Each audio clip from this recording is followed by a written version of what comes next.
Olá pessoal, eu sou Bruno Geiger, este é o canal Sacas, o jornalismo a serviço da democracia. E olha bem, nós podemos até já separar champanhe, cerveja, tudo que há para nós comemorarmos, porque o que acontece? O ministro Gilmar Mendes deu uma notícia que alegrou a todos. Exatamente. Ele disse que o Supremo Tribunal Federal já está pronto para julgar, sabe quem? O genocida Bolsonaro. O ministro Gilmar Mendes, do Supremo Tribunal Federal, afirmou nessa quinta-feira que a corte está pronta para julgar o ex-presidente Jair Bolsonaro do PL, caso ele seja denunciado no inquérito do golpe, informa o ministro Gilmar Mendes. As investigações da Polícia Federal revelam uma série de trama, diz ele, ele só espera analisar as perspectivas da Procuradoria-Geral da República. Agora, o que acontece? A Polícia Federal, diz ele, olha bem o que o Gilmar Mendes, ministro do Supremo Tribunal Federal, Gilmar Mendes. Eu estou até mais feliz. Eu ia sair sexta-feira para tomar cerveja, mas vou tomar cerveja logo hoje, que é começar de hoje, porque já tem que se comemorar. Vamos comemorando, porque, olha bem, abre aspas, o que diz o ministro Gilmar Mendes. A Polícia Federal fez uma importante investigação ao revelar uma série de tramas, discussões, definetes de reuniões que dão base a essas discussões, e vamos analisar agora a partir da perspectiva do Procurador-Geral da República, que todos sabem é uma pessoa muito criteriosa.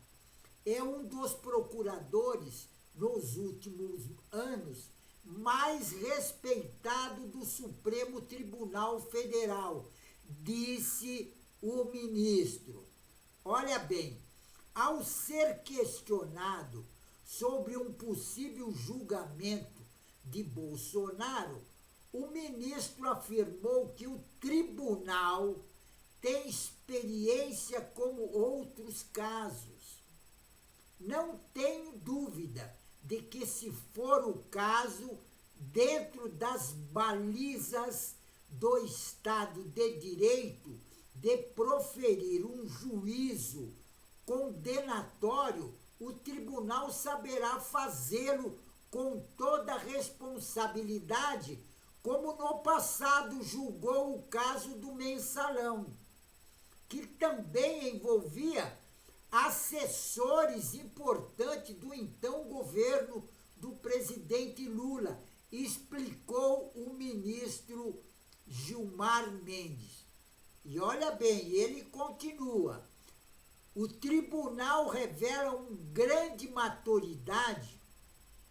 O próprio enfrentamento que nós tivemos durante anos do governo Bolsonaro, não só aqui, mas também no Tribunal Superior Eleitoral, revela esse amadurecimento, essa capacidade de resiliência, completou o ministro Gilmar Mendes.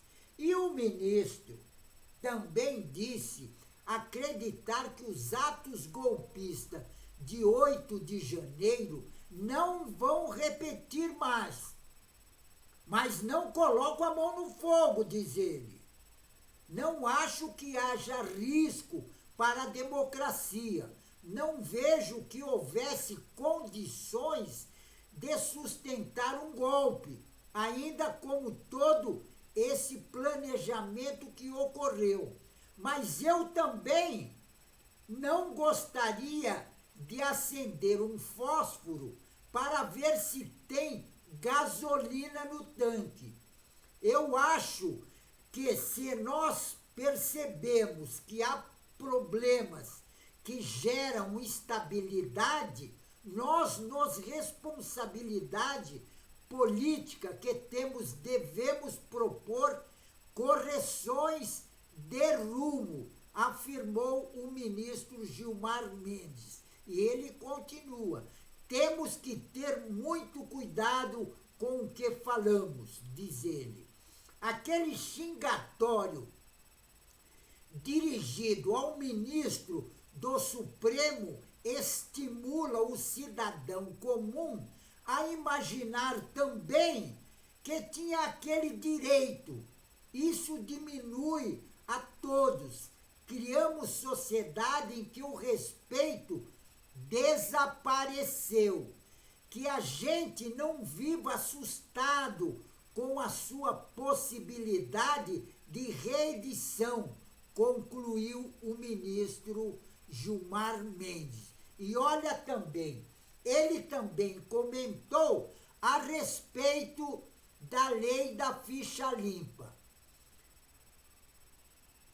Sobre a tentativa de políticos bolsonaristas de alterar a lei da ficha limpa e o prazo de 8 anos de inegibilidade, o ministro afirmou que colocar apenas 2 anos de inegibilidade para políticos que cometem crimes tornaria a pena branda.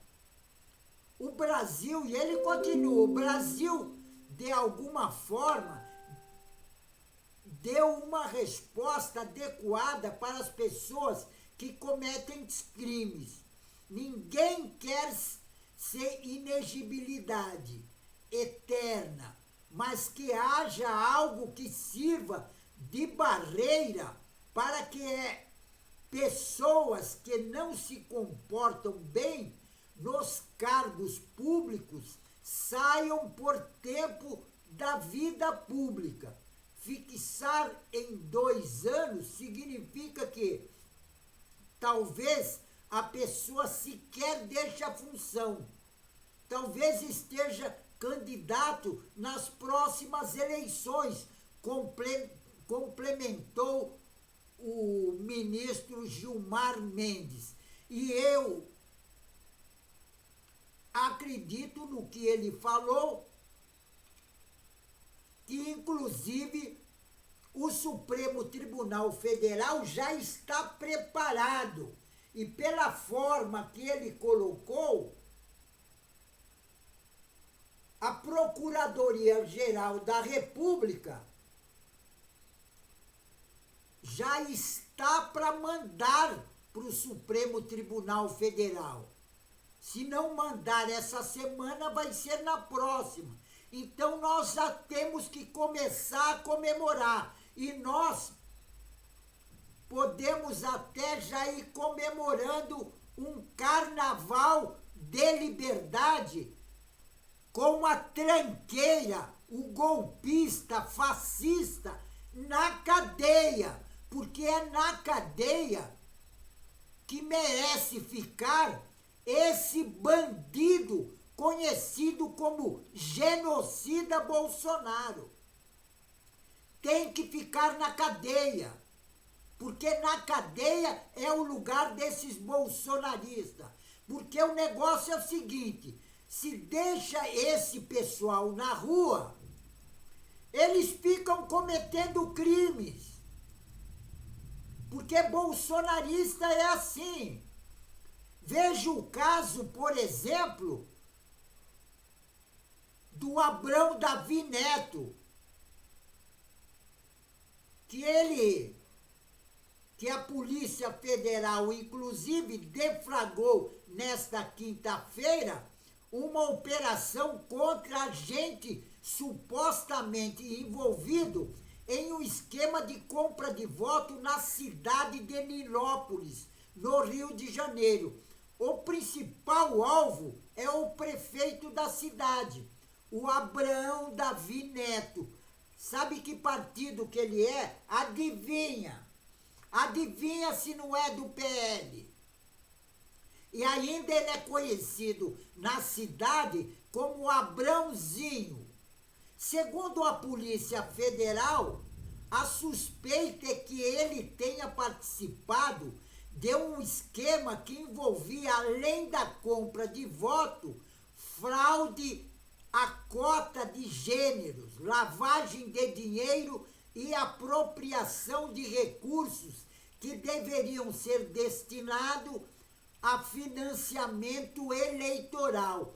E as investigações da Polícia Federal começaram em outubro do ano passado, quando 24 pessoas foram presas na cidade, num período eleitoral, e elas possuíam, na época, 65 mil reais na bolsa, que era justamente para comprar voto. Olha bem, com o aprofundamento das diligências, foi possível identificar um complexo esquema de corrupção eleitoral, o qual envolve o uso de candidaturas laranja. É uma rede de apoio que estendia a servidores públicos, políticos e políticos locais. Isso está explicando a Polícia Federal. E a Prefeitura de Nilópolis decidiu não comentar a operação da Polícia Federal, alegando que não tem envolvimento no caso. Quer dizer, o Abrãozinho acha-se inocente e ele pensa que todo mundo é idiota. Isso é a mesma coisa que pensa o Bolsonaro. Abrãozinho é filho de Miguel Abrão Davi e sobrinho de Anisa Abrão Davi, duas figuras historicamente ligadas ao jogo do bicho. E ele também faz parte da família que é ligada à escola de samba Beija-Flor de Nilópolis, que inclusive essa Beija-Flor de Nilópolis, quem deu incentivo para ela foi a ditadura militar. E no passado, aos 44 anos, Abrãozinho foi reeleito com 50.589 votos. Segundo a Justiça Eleitoral, no processo de formalização da candidatura, ele declarou um patrimônio de cerca de 4 milhões e meio. Como é que o cara tem 4 milhões e meio e nunca trabalhou? Esses caras são tudo vagonátil. Eles não trabalham. Eles são vagonátil. E tem outro porém. Esse pessoal gosta de meter a mão na grana. Eles gostam de meter a mão na grana. Agora, trabalhar que é bom, eles não gostam, não. E tem outra, e são todos eles. Pode ver que são todos bolsonaristas, inclusive do PL. Esse partido, o PL, só tem bandido. Veja bem, na Câmara dos Deputados, a maior parte dos deputados, mais de 60% dos deputados que são do PL, eles estão envolvidos em investigações da Polícia Federal. Todo bandido.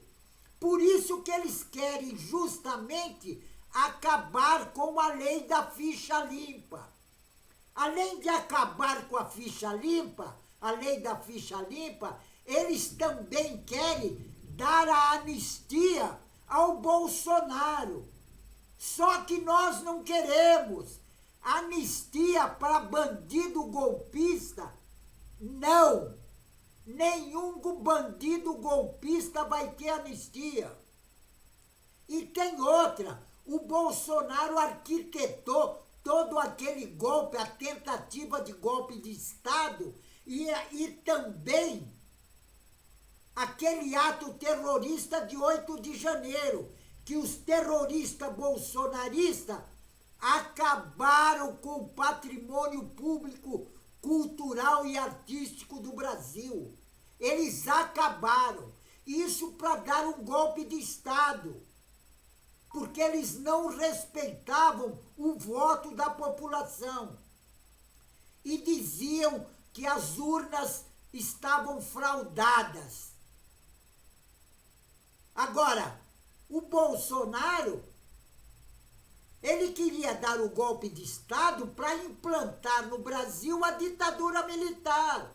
Era isso que o Bolsonaro queria. Desde o primeiro dia de governo dele, ele já começou a falar disso, porque ele já tinha na cabeça dele: quando eu sair, eu vou dar um golpe de Estado e não vou perder o poder. E é isso que o Bolsonaro queria. Só que ele esqueceu que nós já passamos por uma ditadura, sentimos na carne o que é a ditadura, e ditadura no Brasil nós não queremos mais. Então, ditadura no Brasil, nunca mais, certo? Pessoal, fico por aqui, mas não esqueçam, inscrevam no canal. Se inscrevendo no canal, você vai ajudar na luta contra essa direita raivosa, fascista, que eles querem dar um golpe na nossa democracia, certo? Então, inscreva-se no canal. Juntos, nós somos mais fortes, certo? Fico por aqui, pessoal, e um tchau.